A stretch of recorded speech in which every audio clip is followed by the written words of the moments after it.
Hola a todo el mundo, bueno, mi nombre es Jorge Oscar Rossi, soy el docente y tutor de este curso.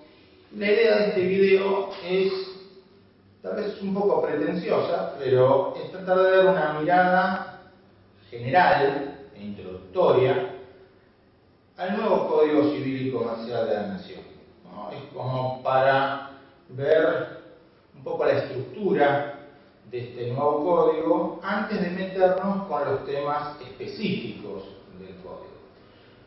Es muy probable que la mayoría de los que me están viendo en este momento ya hayan leído varias cosas sobre el nuevo código, pero yo voy a hacer de cuenta de que no saben nada, de que es la primera vez que se ponen a leer o a ver algo relativo a este nuevo código. Es como que empezamos de cero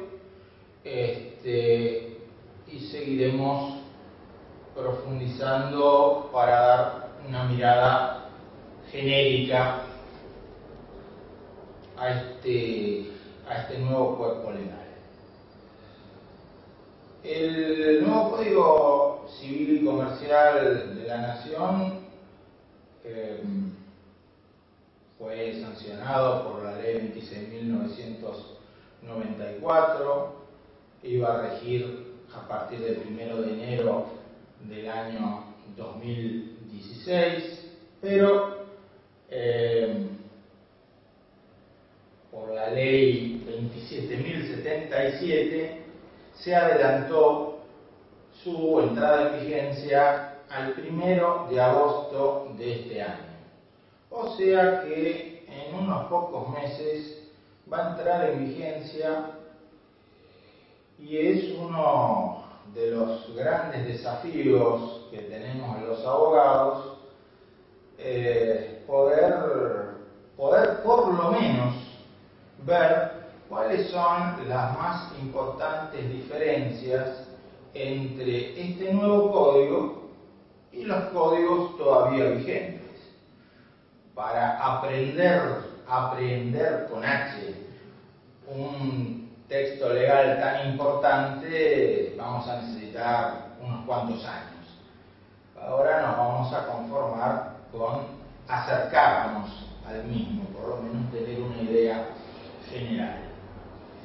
Este nuevo código deroga a nuestro viejo y querido Código Civil y al Código de Comercio. Eso es conocido por todos. También deroga una serie de leyes, algunas bastante antiguas, y modifica otras.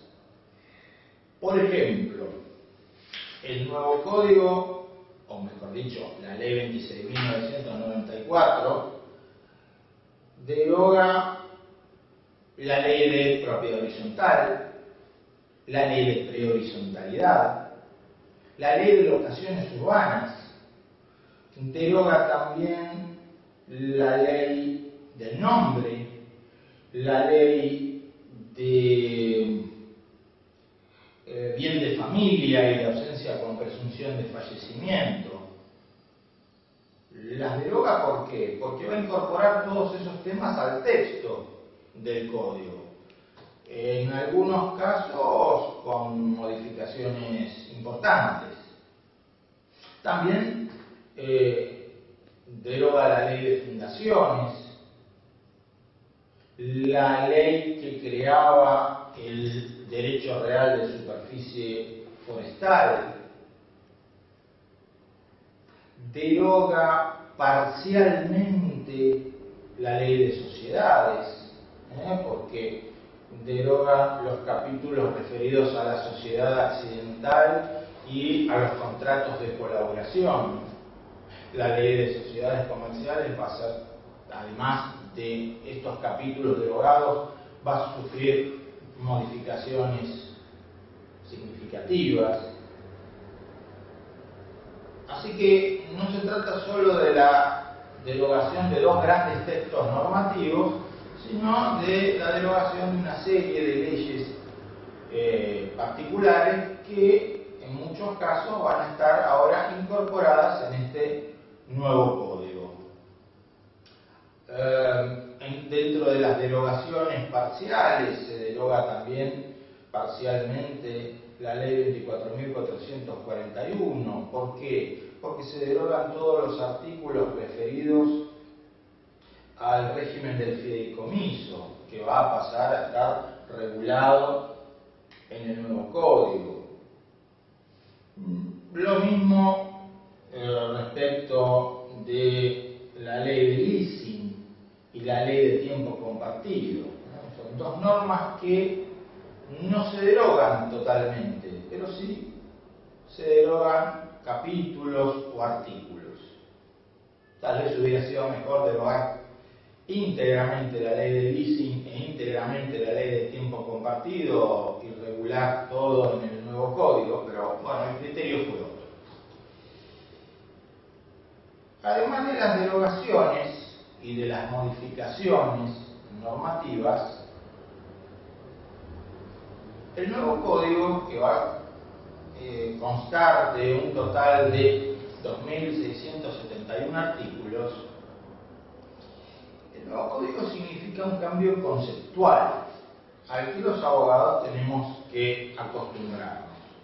Voy a leer un párrafo de la introducción al nuevo código del doctor Lorenzetti, que me parece interesante como para detenernos a pensar en, no sé si llamar el cambio de paradigma o el cambio de ideología entre uno y otro código, pero para darnos por lo menos cuenta de la diferente intención del legislador a la hora de dictar un código civil y comercial.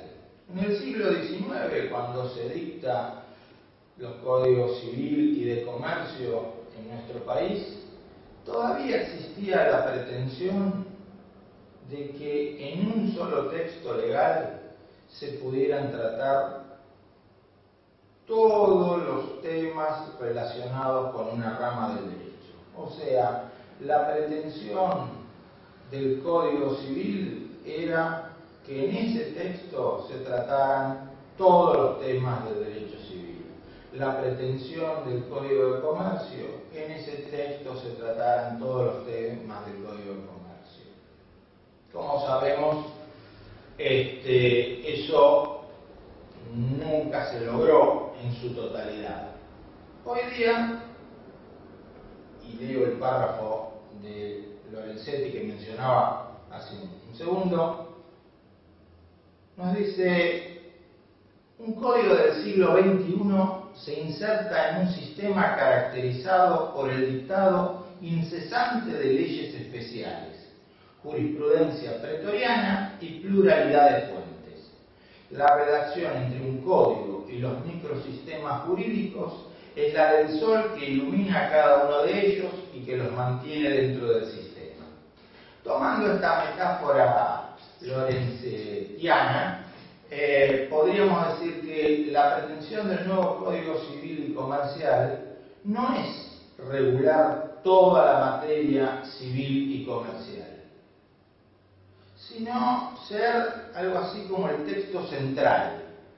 Sin perjuicio de este texto central, se parte de la base de que al lado de este texto central, que sería el nuevo código, van a coexistir regulaciones especiales, las leyes especiales. Por ejemplo, para tomar un caso concreto de lo que estoy hablando, el nuevo código va a tener artículos referidos al contrato de consumo, a la relación de consumo, a los derechos de los consumidores.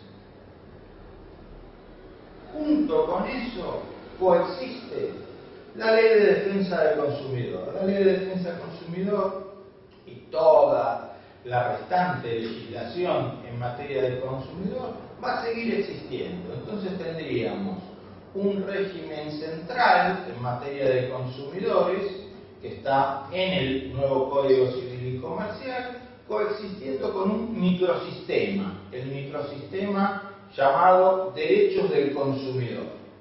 Entonces, lo interesante, uno de los grandes desafíos que vamos a tener es el diálogo, para emplear algunas expresiones, algunas palabras del propio Lorenzetti, que van a tener que tener esos microsistemas, por ejemplo, toda la normativa de código de defensa del consumidor, con los artículos del nuevo Código Civil y Comercial referidos a defensa del consumidor. La idea es que el sistema general que está en el nuevo código se armonice, se compatibilice con el respectivo microsistema especial.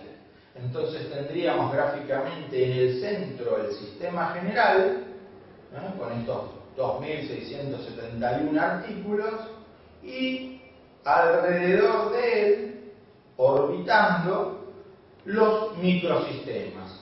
Microsistema de derechos del consumidor, microsistema de derechos del niño, microsistemas de derechos de personas con capacidades especiales, microsistema referido a de contratos bancarios, etcétera, etcétera, etcétera. Microsistemas que existen en la actualidad y otros que se crearán en el futuro, porque la idea es presuponer lo que efectivamente sucede, el dictado incesante de leyes especiales, como plantea Lorenzetti. Es decir, se renuncia a la pretensión, que nunca se pudo alcanzar en la práctica, de que un solo texto normativo iba a poder tratar todos los temas de una materia específica. Es un cambio de paradigma, dicen algunos. Otro de los temas a tener en cuenta es que el nuevo código, siguiendo una tendencia iniciada por nuestra jurisprudencia y nuestra doctrina, sobre todo, especialmente luego de la reforma de 1994, decía, el nuevo código incorpora el concepto de lo que Lorenzetti llama la constitucionalización del derecho privado. O, dicho de otra manera, incorpora el concepto de que una de las fuentes del derecho civil es ni más ni menos que la Constitución Nacional y los tratados internacionales, sobre todo los tratados de derechos humanos. Tanto los tratados de derechos humanos con jerarquía constitucional como aquellos tratados internacionales, aunque no sean de derechos humanos, que tengan jerarquía supralegal. Entonces, el Código Civil también renuncia a la pretensión de ser la única y principal fuente del derecho civil y pasa a ser una más de las fuentes del derecho civil y ni siquiera la de mayor jerarquía, porque la principal o la fuente de derecho civil de mayor jerarquía, como no puede ser de otra manera, será la Constitución Nacional y los tratados internacionales. Hay que tener en cuenta que con la reforma producida en el año 94 y con la modificación de los artículos 41 referidos al medio ambiente y 42 referidos al derecho de los consumidores, entre otros temas, apareció una jerarquización constitucional muy grande de temas que antes estaban referidos exclusivamente al ámbito del llamado derecho civil. Eso en cuanto a una mera introducción referida al paradigma o la ideología de este nuevo código. Desde el punto de vista de la estructura del nuevo código, el mismo se divide en título preliminar y 6 libros. Este título, empezando con el título preliminar, en el título preliminar justamente se tratan algunos de los temas que yo estaba mencionando. Por ejemplo, la jerarquía de las fuentes, la jerarquía de las fuentes del derecho civil. Para dar una idea, el artículo primero del nuevo código establece que los casos que este código rige deben ser resueltos según las leyes que resulten aplicables, conforme con la Constitución Nacional y los tratados de derechos humanos en los que la República sea parte. Acá tenemos un ejemplo de constitucionalización del derecho privado, de lo que mencionaba Lorenzetti, de tener en cuenta que para resolver casos civiles y comerciales debemos recurrir, además del Código, a la Constitución y los tratados. No es una novedad. Será una novedad que esté en el Código, pero no es una novedad en nuestro derecho, porque la jurisprudencia viene aplicando estos criterios desde hace años, sobre todo la Corte Suprema, por ejemplo, en casos de derecho de la salud o derecho de los niños o derechos de personas con capacidades especiales. Así que este artículo 1 no hace más que incorporar lo que la jurisprudencia y la doctrina viene diciendo desde hace bastante tiempo. El título preliminar se va a referir o se va a ocupar a las fuentes del derecho, al ámbito espacial y temporal de aplicación del Código Civil y de las leyes, y se va a ocupar de algunos temas que conocemos en la actualidad, aunque en el viejo código o código actual los teníamos ubicados en otra parte. Es decir, el título preliminar, y me parece muy interesante desde el punto de vista estructural, el título preliminar se va a ocupar del ejercicio de los derechos.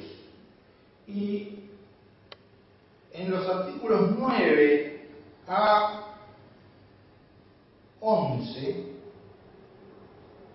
nos va a hablar del principio de buena fe y nos va a hablar de una figura que ya conocemos los abogados, porque fue introducida por la reforma de Borda. Nos va a hablar del abuso de derecho, en el artículo 11 del abuso de posición dominante, y también en el artículo 10 de la llamada situación jurídica abusiva.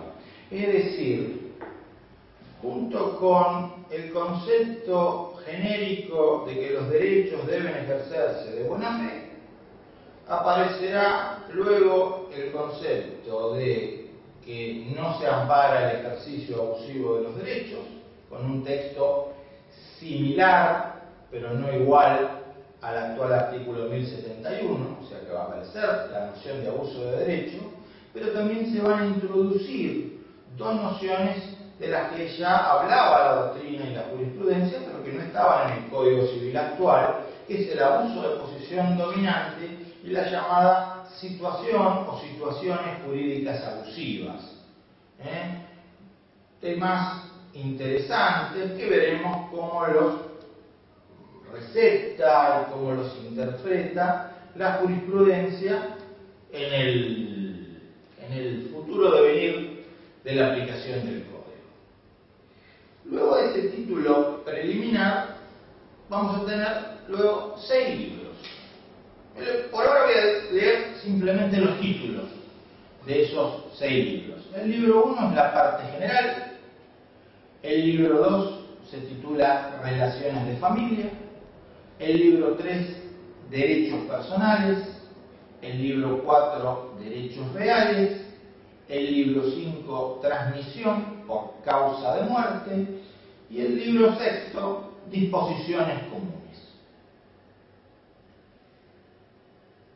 Vamos a hacer una breve mención respecto de cada uno de estos temas. Respecto de la parte general, los temas que se tratan o que se van a tratar en parte general son persona humana, persona jurídica, bienes, hechos y actos jurídicos y transmisión de derechos. Un par de acotaciones.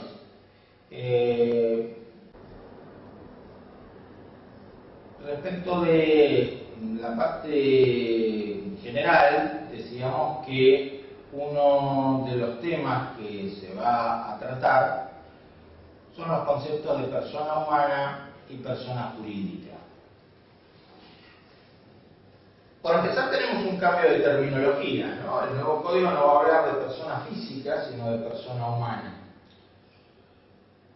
Para algunos es un cambio menor, para otros es un cambio importante. Eso vamos a dejar que la doctrina lo desarrolle en el futuro.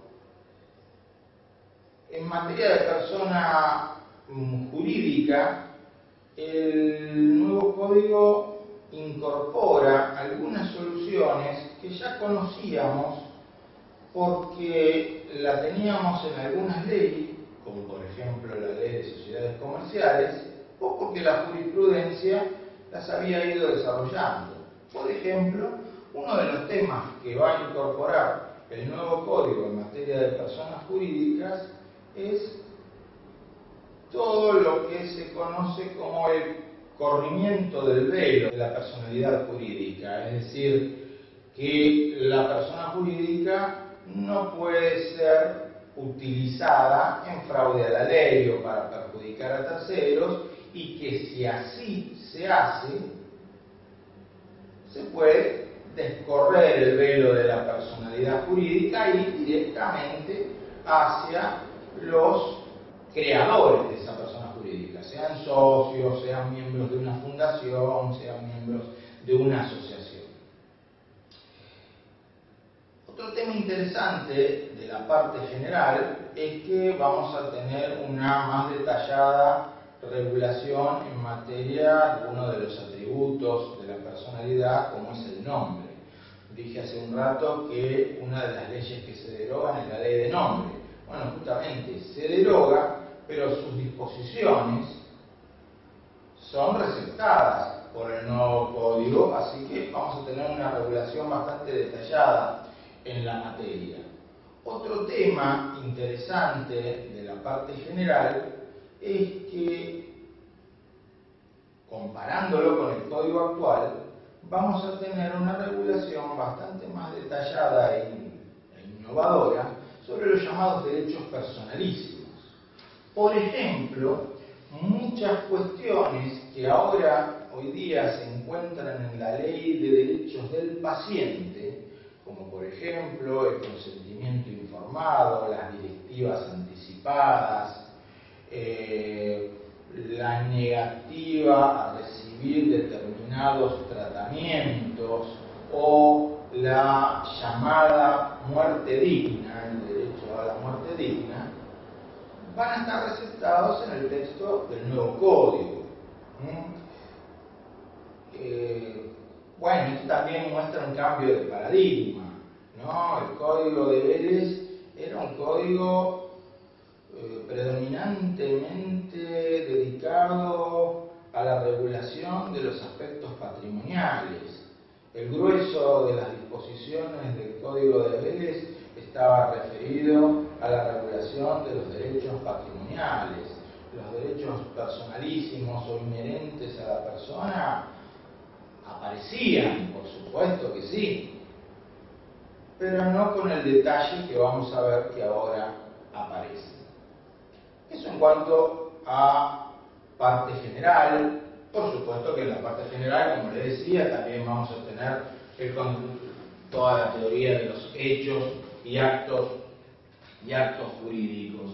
Pero ahí lo que vamos a encontrar fundamentalmente, más que innovaciones, son, si se quiere, mejoras terminológicas. El segundo libro el de las relaciones de familia, es probablemente el más, entre comillas, revolucionario, el que tiene más cambios. Tiene cambios importantes en materia de régimen del matrimonio, tanto en los aspectos patrimoniales como no patrimoniales del matrimonio. Tiene una regulación de lo que se llama las uniones convivenciales, concubinato, una regulación bastante detallada, y entre otros temas se ocupa de cuestiones de filiación, de adopción, de procesos de familia y de lo referido a la responsabilidad parental. Y acá tenemos un cambio de terminología también, porque desaparece la expresión patria potestad y pasa a ser reemplazada por responsabilidad parental. Y de vuelta, uno dice, ¿es una revolución? ¿Es un cambio copernicano?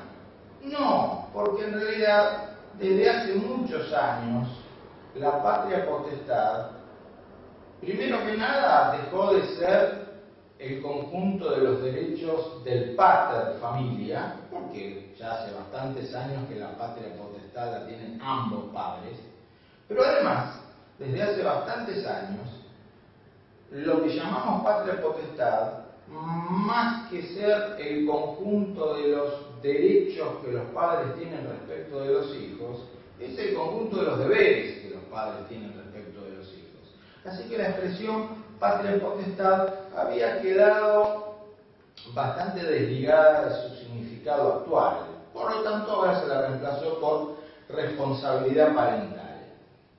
Respecto del tercer libro del nuevo código, el referido a los derechos personales, nos vamos a encontrar con que este es el libro más extenso. Tiene un total de 1158 artículos.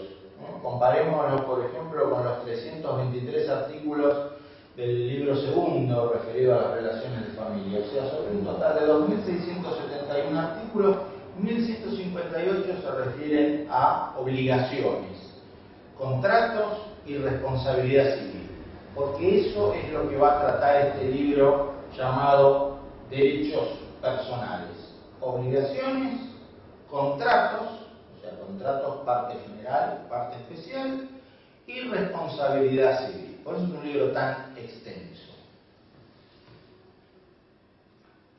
No vamos a encontrar en este libro o en esta parte del código conceptos revolucionarios. Vamos a encontrar en una gran medida la incorporación de lo que la doctrina y la jurisprudencia vienen diciendo desde hace muchos años. Por supuesto, en los detalles podemos estar discutiendo 20 años, pero me refiero en líneas generales, no vamos a encontrar conceptos exóticos, conceptos de los que nunca hubiéramos tenido conocimiento en el derecho argentino.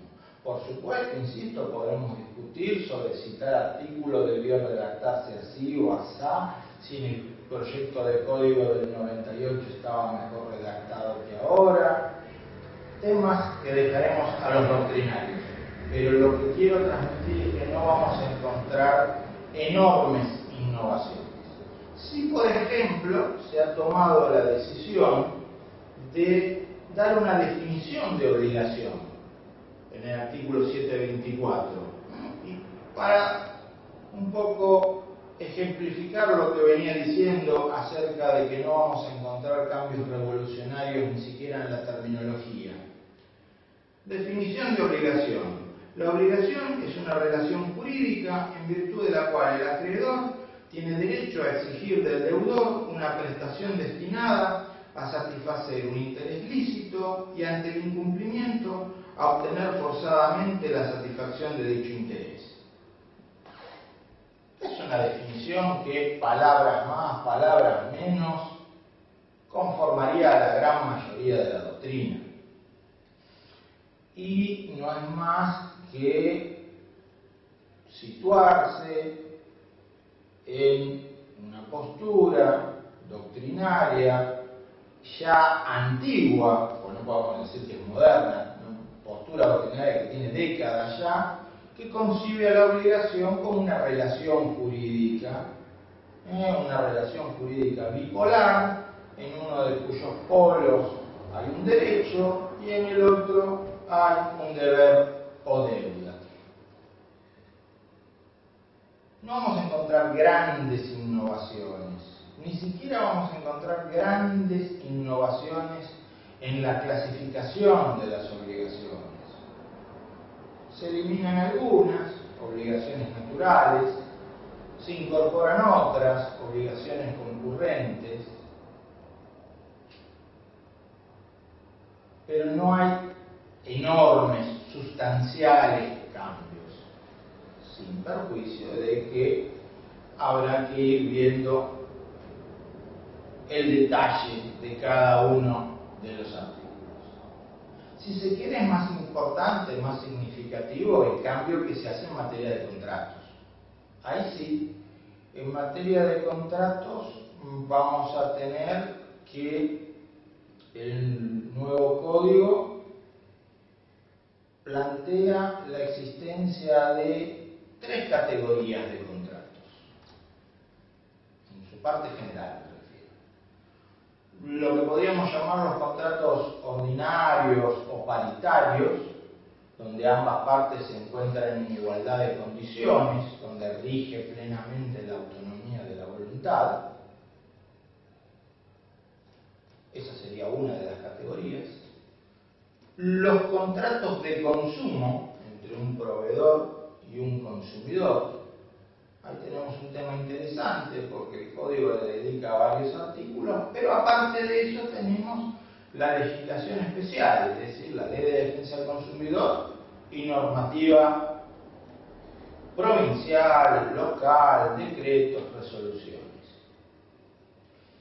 Y una tercera categoría serían aquellos contratos celebrados por adhesión, en donde una parte redactó todas las cláusulas del contrato y la otra parte lo único que pudo hacer es adherir a la misma.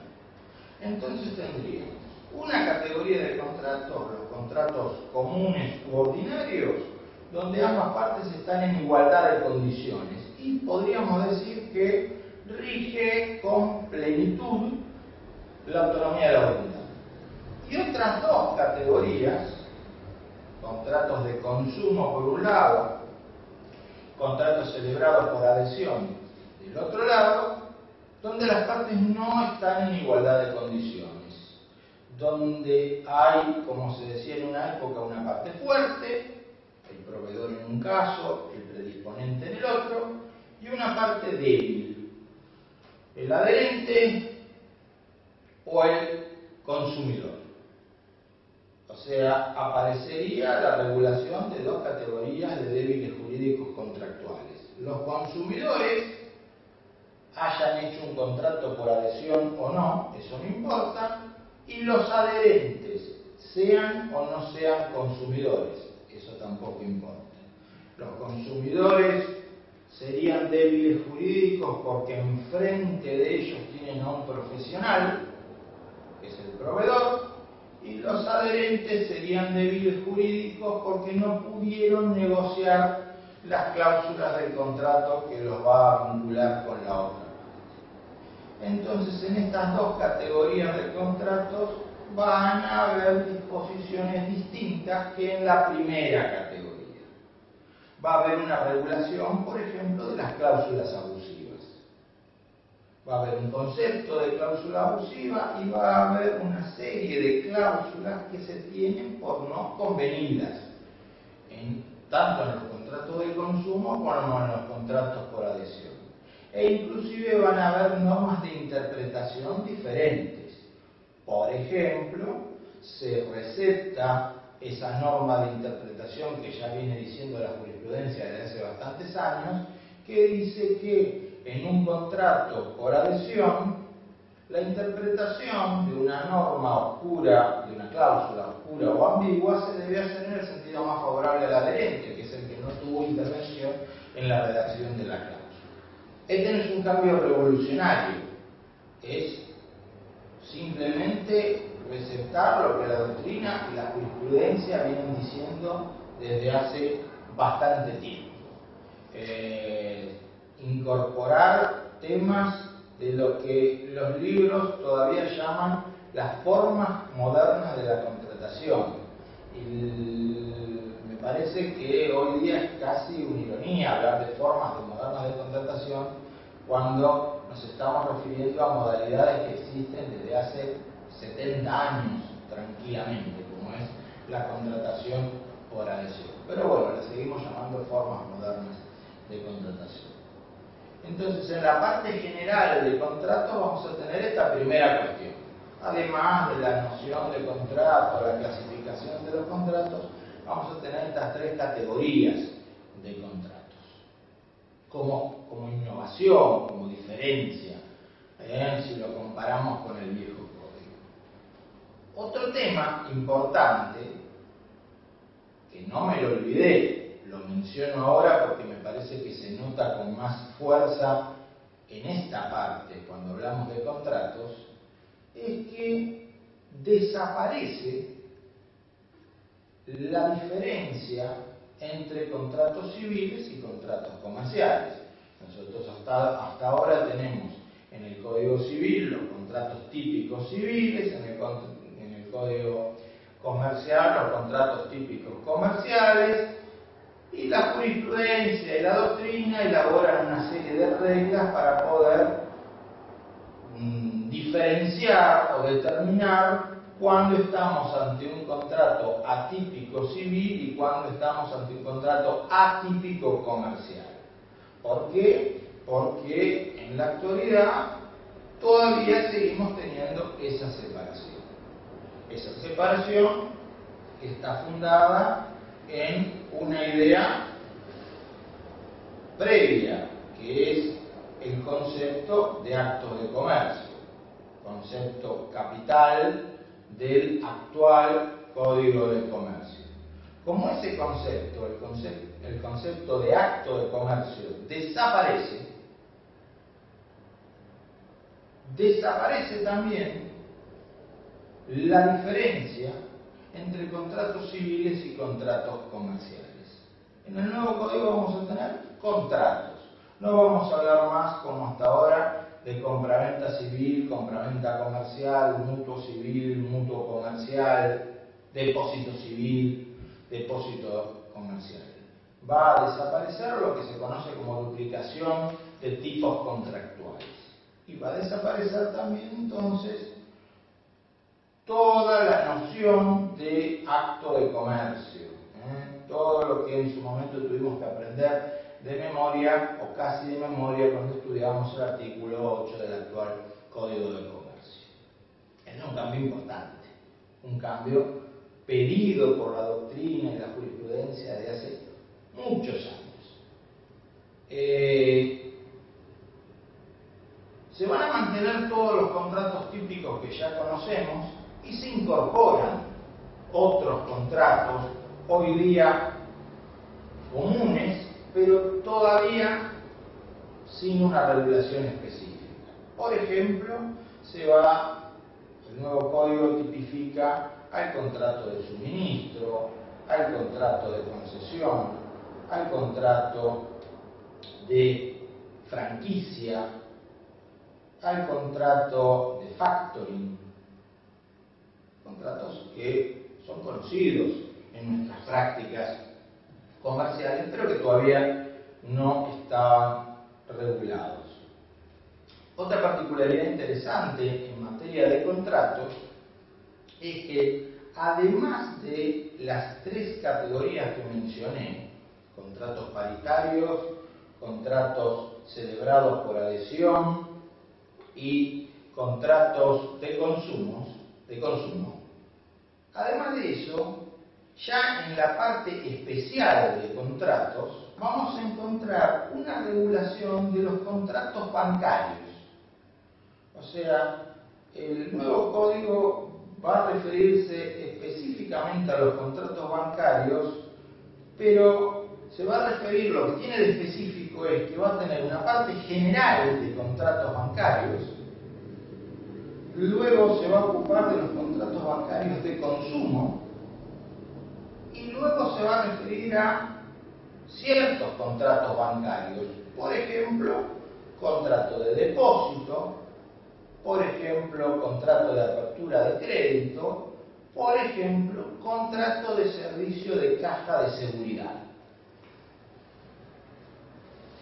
Vamos a discutir bastante tiempo si esta era la mejor forma de regular los contratos bancarios, si el lugar donde está puesto el tema en el nuevo Código Civil es el mejor lugar, o la parte general de los contratos bancarios se tendría que haber regulado en la parte general de contratos. Uno de los tantísimos temas que se va a discutir.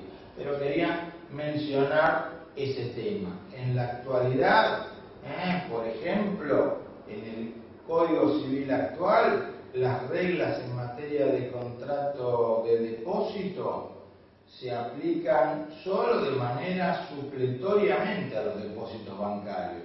Lo mismo es lo que dice el Código de Comercio. En cambio ahora no. Con el nuevo código, es el nuevo código el que va a regular al depósito bancario sin perjuicio de la legislación especial. Volvemos a lo que decíamos hace ya un rato. El sistema general, nuevo Código Civil, tiene normativa sobre derecho bancario, sobre contratos bancarios.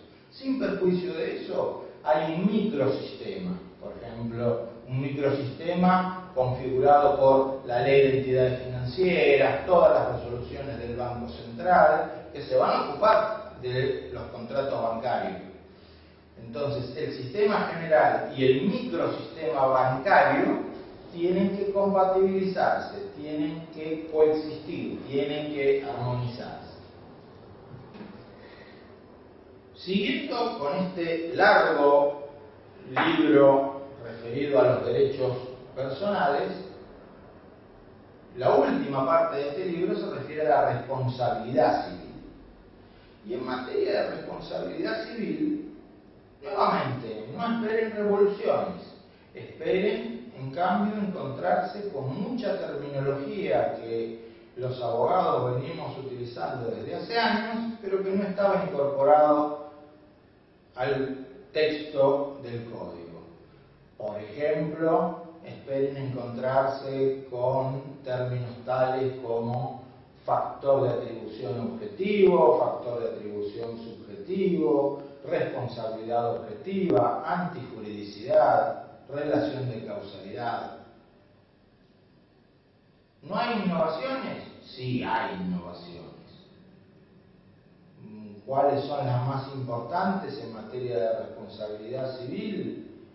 Bueno, sin pretender agotar el temario de cambios, probablemente una de las modificaciones más importantes que va a traer el nuevo código es el intento de eliminar las diferencias entre los dos grandes ámbitos de la responsabilidad civil. En la actualidad nosotros tenemos dos grandes ámbitos de responsabilidad civil, el ámbito contractual y el ámbito extracontractual.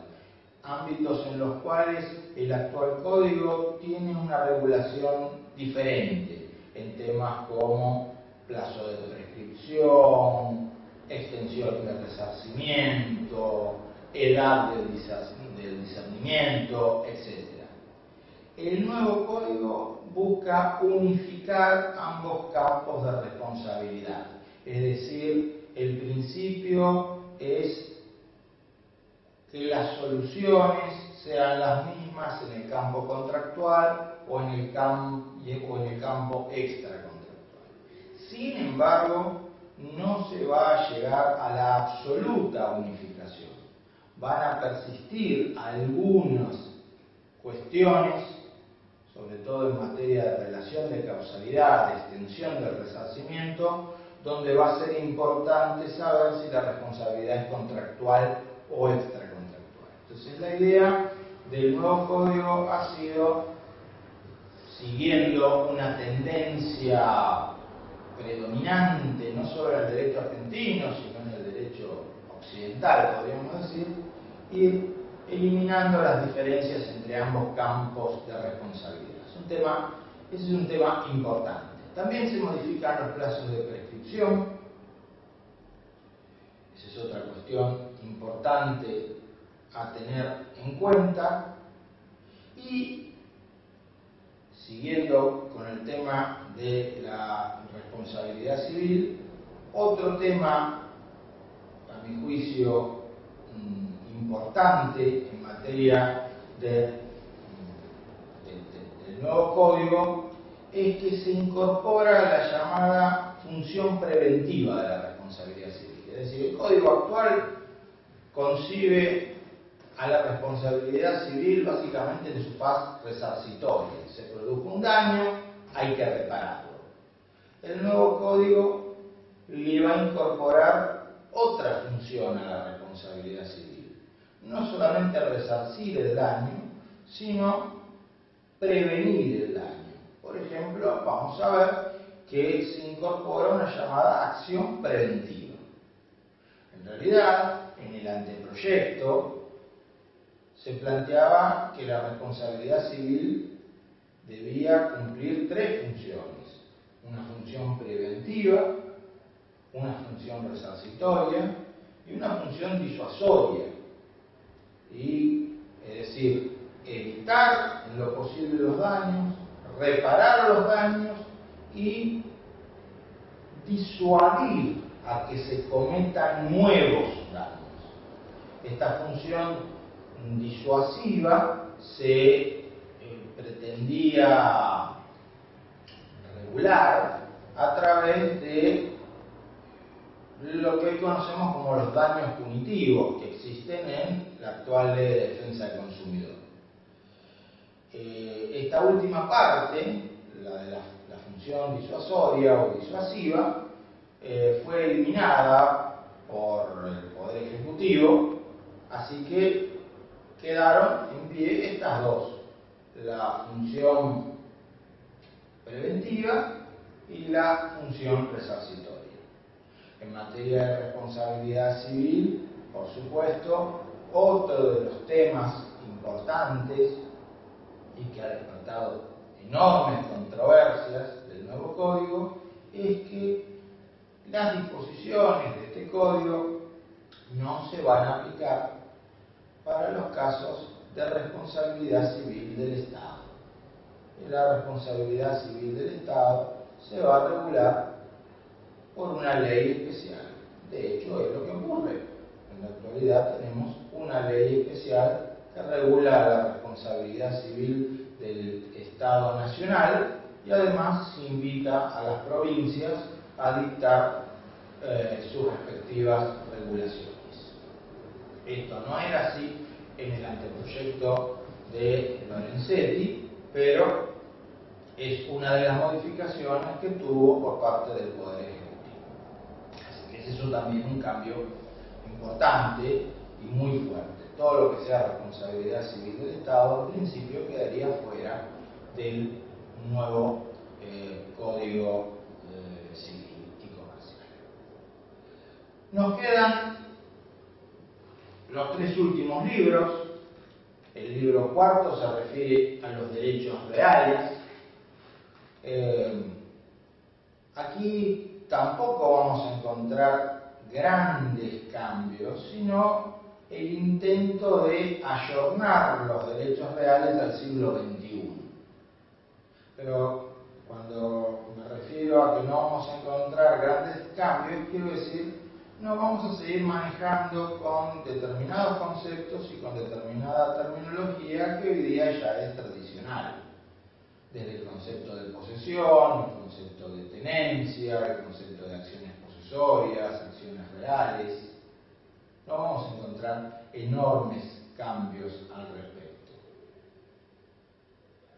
La teoría imperante en la actualidad en materia de adquisición adquisición de derechos reales entre vivos, la teoría del título y modo suficiente, va a seguir con una mejor redacción que la que tiene el código actual, pero va a seguir, nos guste o no nos guste. Es decir, tal vez algunos hubiéramos preferido un cambio, el abandono de esa teoría o la adopción de otra. No, se va a mantener esta misma teoría con sus virtudes y sus defectos a la que estamos acostumbrados los abogados.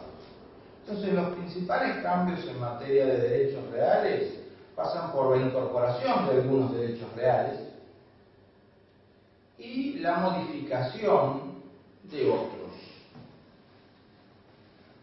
Por ejemplo, dentro de la modificación, la propiedad horizontal sufre una modificación interesante del derecho real de propiedad horizontal, primero porque la actual ley de propiedad horizontal, la ley 13.512, se deroga, o sea que el derecho real de propiedad horizontal se va a regular en el nuevo código, pero además de eso, que sería algo meramente formal, en la regulación del derecho real de propiedad horizontal se van a incorporar una serie de soluciones, por un lado normativas y por el otro lado jurisprudenciales y doctrinales. Por ejemplo, se va a establecer concretamente que el consorcio de propietarios es una persona jurídica, se va a admitir la existencia de subconsorcios, se va a regular con mayor precisión las facultades y los deberes del administrador del consorcio, incorporando, por ejemplo, algunas de las soluciones que tiene la ley 941 de la Ciudad de Buenos Aires. Hay un intento de modernizar, de adecuar este derecho real tan importante a los tiempos que corren. Recordemos que la todavía vigente ley de propiedad horizontal es de 1948, no tuvo modificaciones desde esa época y regulaba una realidad muy distinta de la actual. Otra modificación, otro derecho real modificado, que en realidad más que un derecho real modificado podríamos decir que es un nuevo derecho, va a ser el derecho de superficie. Hasta ahora solo teníamos el derecho de superficie forestal, un derecho con una finalidad, con un campo de aplicación muy limitado. Ahora se va a permitir el derecho de superficie tanto en el ámbito rural como en el ámbito urbano, y se va a permitir, por lo tanto, que alguien tenga un derecho de dominio sobre el inmueble y otra persona distinta tenga un derecho de superficie por X cantidad de tiempo sobre una edificación. Un tema que va a dar lugar indudablemente a conflictos, pero que al mismo tiempo puede ser una gran posibilidad para una serie de emprendimientos inmobiliarios. Pensemos, por ejemplo, en negocios como shoppings, garages, hipermercados, etc. Se incorporan algunos derechos reales, como los conjuntos inmobiliarios, destinados a regular a los barrios privados, los countries, los sistemas de tiempos compartidos, los cementerios privados. Y se amplían determinados plazos en materia, por ejemplo, de usufructo por parte de personas jurídicas. Esos son los cambios tal vez más importantes en materia de derechos reales. El libro quinto se refiere a la transmisión por causa de muerte, es decir, el llamado derecho sucesorio. Tal vez la modificación más importante que tiene este libro quinto se va a referir a temas relacionados con el régimen de la legítima de los llamados herederos forzosos. Y por último, el libro sexto, titulado Disposiciones Comunes, se va a ocupar de la prescripción, de los privilegios, del derecho de retención y del derecho internacional privado. Brevemente, en materia de prescripción vamos a encontrar una modificación importante de los plazos de prescripción, con una tendencia al acortamiento de los plazos. Por ejemplo, en materia de responsabilidad civil, el plazo de las acciones de responsabilidad civil va a ser de 3 años, sin importar la fuente, es decir, sin importar si se trata de responsabilidad contractual o extracontractual, porque, insisto, la tendencia, como dije hace un rato, es unificar ambas órbitas de responsabilidad. Ese es un tema interesante en materia de prescripción. También es interesante que se regule en el nuevo código el instituto de la caducidad de derechos. En materia de privilegios, uno que es uno de los temas más complejos por la diversidad de normas, nos vamos a encontrar con una mejor regulación si lo comparamos con el actual Código Civil, pero nos vamos a encontrar con que la regulación de privilegios del nuevo Código Civil y Comercial es sin perjuicio de las normas en materia de privilegios que puedan existir en otras leyes. O sea, no va a haber un único texto en materia de privilegios, como es hoy día también. De vuelta, lo que decíamos al principio, se renuncia a la idea de poder regular en un solo texto todos los aspectos relacionados con una misma cuestión o con una misma materia. Por último, como innovación importante, el nuevo código va a tener una parte específica referida al derecho internacional privado. En lugar de una serie de normas dispersas, como ocurre en el código actual, el nuevo código va a tener toda una sección dedicada a normas en materia de derecho internacional privado, con una parte general y con partes especiales referidas a temas tales como derecho de consumo, adopción, cuestiones de filiación, contratos, etc. Algo que venían reclamando los especialistas en la materia desde hace bastante tiempo. Con esto tenemos una mirada global, una mirada desde arriba de la estructura y las divisiones del nuevo código. Ahora el desafío es estudiar los 2.671 artículos y armonizarlos entre ellos y con el resto de la normativa que compone nuestro ordenamiento jurídico.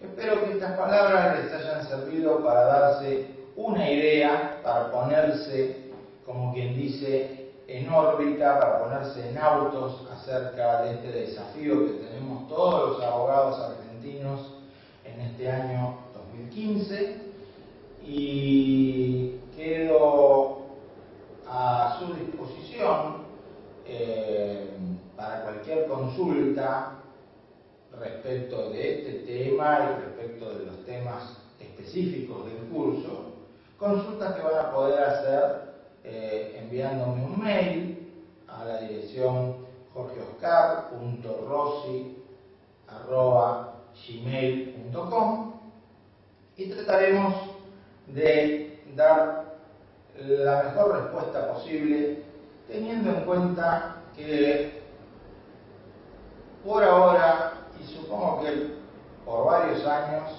vamos a andar transitando por terreno inexplorado. Es un nuevo texto, es un gran desafío, tenemos mucho por leer, todos tenemos mucho por hacer, y espero que le hagamos honor a Vélez Sarsfield,